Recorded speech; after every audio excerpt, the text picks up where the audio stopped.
Muy buenas tardes, compañeros y máster Carla Mendoza. Nosotros somos el grupo número 2, conformado por Melanie del Peso, Amy Mesa, Ronald Muñoz y Henry Díaz, y mi persona. Vamos a exponer sobre el tema de la comunicación creativa y su aplicación en línea. Para empezar, el tema número 1 titula Resúmenes y objetivos. Analizar diversas concepciones sobre la comunicación educativa que han sido construidas y publicadas por estudiosos del tema, de la comunicación y de la educación, para poner en la mesa de discusión sus perspectivas de este enfoque. La intervención de los medios de comunicación y otros autores que se presentan una visión más amplia de este término, orientada a logros educativos, se proponen ideas concretas para aplicar la comunicación educativa en procesos formativos en línea, que es el objetivo principal. De tal manera sea posible mejores resultados del aprendizaje de un joven, niño, etc. La educación en línea, modalidad de proceso de consolidación en países de vías de desarrollo, necesita fortalecer la implementación de enfoques y perspectivas que se encaminen al logro de estos aprendizajes. Muy bien, ahora tenemos los contextos. Como pregunta, ¿qué se entiende por comunicación educativa? Es un concepto amplio en el que se ha considerado un vínculo entre la comunicación y la educación, como ya mencionamos antes. La utilización de medios masivos de comunicación y tecnologías digitales para los procesos formativos de un joven o una institución, la preparación de los educadores es fundamental para la incorporación de los recursos mediáticos en la enseñanza y aprendizaje de los individuos. Ahora, las reflexiones conceptuales. Además del uso de medios de educación, el autor mencionado considera que la comunicación educativa significa impulsar e investigar. Es decir, nos da a nosotros la obligación como docentes, como futuros docentes o como estudiantes, tener la necesidad de siempre investigar, nunca quedarnos con el conocimiento que tenemos. La utilización, el impacto y los efectos en el medio en las situaciones educativas de distinta naturaleza, como pueden ser los conflictos y o problemas, desde las más convencionales, tradicionales y las más novedosas. Asimismo, Alonso de Coral afirma que la comunicación educativa comprende diversos procesos de interacción humana que conllevan una intencionalidad en la recepción de los mensajes. Así también, los medios de comunicación tienen paradigmas para la transformación de las realidades sociales. Encontramos autores y organismos que sostienen una concepción de esta comunicación educativa en lo que necesariamente son importantes, como lo dice González Mendoza en el año 2001, para quien este término comprende un uso intencionado de que dichos medios impresos, audiovisuales, informáticos y de telecomunicaciones en contextos escolarizados y también en ámbitos educativos no formales son muy importantes. Un ejemplo de ello, en impresos serían libros, audiovisuales sería un canal de YouTube, informático sería un blog y telecomunicaciones, la televisión y la radio. Esa ha sido mi parte. A continuación, mi compañera Amy Mesa nos va a hablar de los efectos del boom de la comunicación.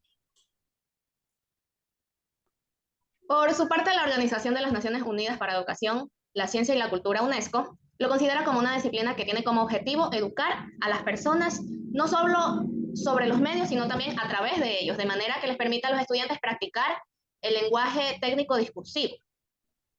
En Caballero, que publicó en el 2000, el objetivo de la organización internacional se estableció en la década de 1980 como una forma de defensa contra la intrusión irreparable de los medios, que es educar el público en la preparación de exposición. Parte de la definición de esta organización está alineada con estos enfoques educativos. Seguidamente se examinan las nociones de comunicación educativa de otros autores. El autor personalmente estaría más de acuerdo con su perspectiva porque se entiende que se enfoca preferentemente en componentes de orden educativo, reduciendo o incluso eliminando el papel de los medios. El autor cubano Fernando González en el 2000 publicó, él agrega que para al menos uno de los interlocutores que establecen un vínculo de comunicación educativa debe existir un propósito de desarrollo y con una clara intención que es lograr el crecimiento personal. Él dice también que es crucial tener en cuenta a ambos. La comunicación educativa no solo es una característica de contextos de enseñanzas, según Alonso y Fernández. También se aplica en otros contextos en los que se aboga directa o indirectamente por la educación, como la familia y la sociedad o el lugar de trabajo. Los medios de comunicación y la comunidad en sí. Además, Nieto Olivar en el 2006 publicó que ofrece otra mitad sobre comunicación educativa y comparte dos aspectos muy interesantes. La relación acción dialógica es un componente esencial de este proceso que promueve cambios de personalidad y socialmente hablando.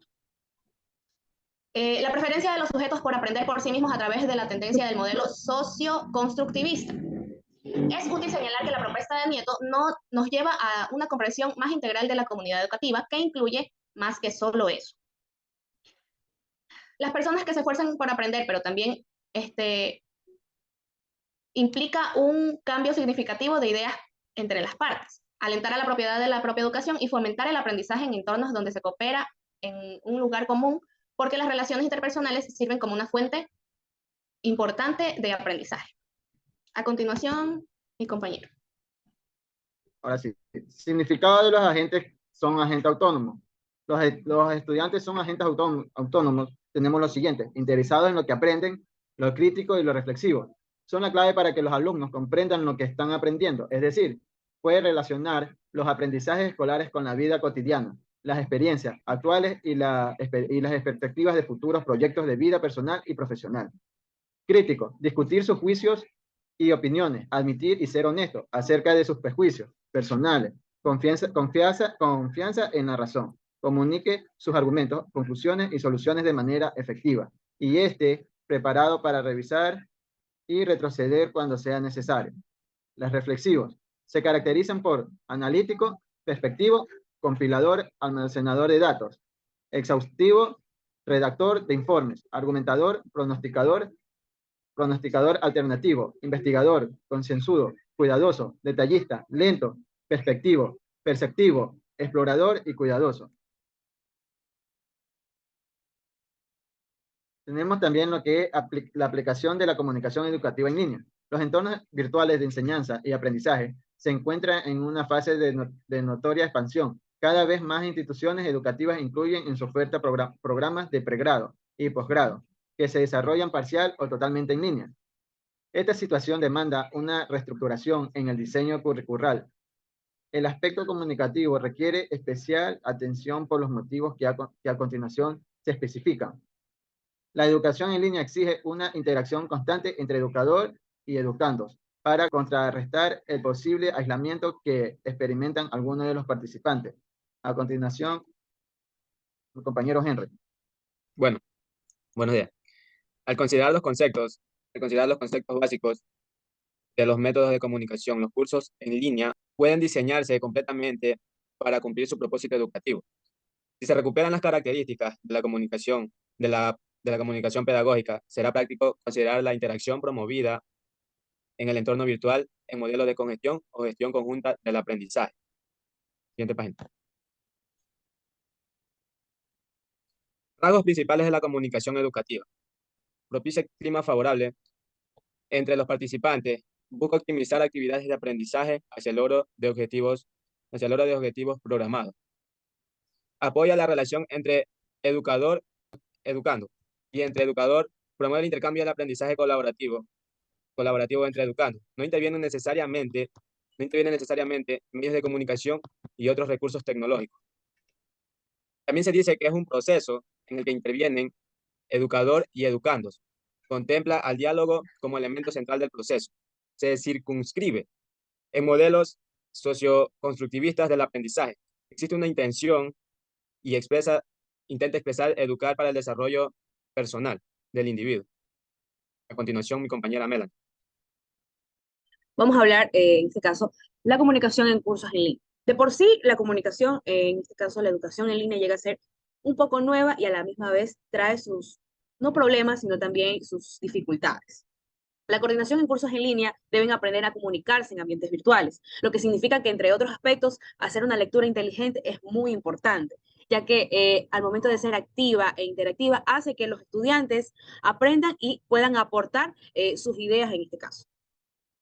Deben haber un clima favorable. Eso es algo muy importante para que el aprendizaje y las relaciones interpersonales en línea es importante. Señalar que las características es el respeto, la tolerancia, poder aportar con ideas contrarias, o sea que si el maestro explica una clase y tener ese buen ambiente, en este caso educador, hace que el estudiante pueda preguntar, pueda interactuar, puedan intercambiar ideas de que si está bien o está mal, o aportar con otra idea similar a la educación, a lo que se está aprendiendo en este caso. Buscando el desarrollo personal y el de los interlocutores en este caso. Pueden utilizarse para la comunicación bidireccional entre el educador y el educando.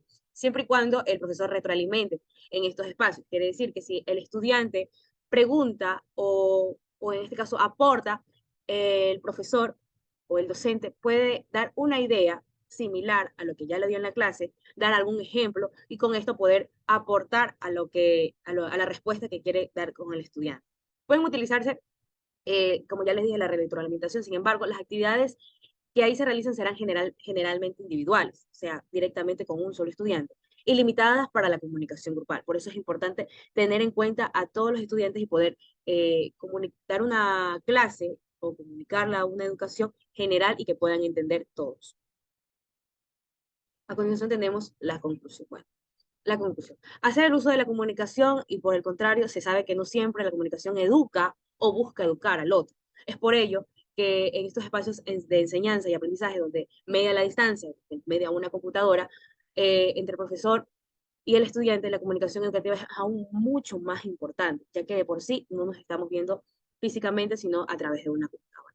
Se requiere que interactúe con sus educandos y que se interese por su desarrollo, que los motive a la reflexión, a la puesta en común. Quiere decir que si yo doy una clase aburrida, no me interesan las opiniones de mis estudiantes, o simplemente doy una clase simple sin que ellos interactúen, sin que ellos lean, estoy haciendo una clase aburrida y logrando que mi estudiante, o en este caso mi educando, no se interese por la materia o por mi clase.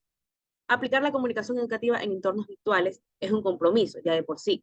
Esta labor no es fácil de llevar a cabo debido al tiempo que se debe invertir para atender a cada estudiante y al grupo en conjunto. Por eso, el tiempo limitado que tiene un docente para explicar una clase debe ser interactiva, utilizar lecturas críticas, hacer actividades que puedan eh, tener a toda mi clase lista, y en este caso se puede decir hasta pilas para poder que yo haga una pregunta como docente, haga una pregunta y mis estudiantes puedan interactuar.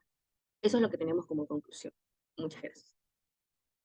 Muchas gracias por escucharnos y poder dar este tema como grupo. Esta ha sido nuestra exposición. Espero les guste y hayan atendido el tema.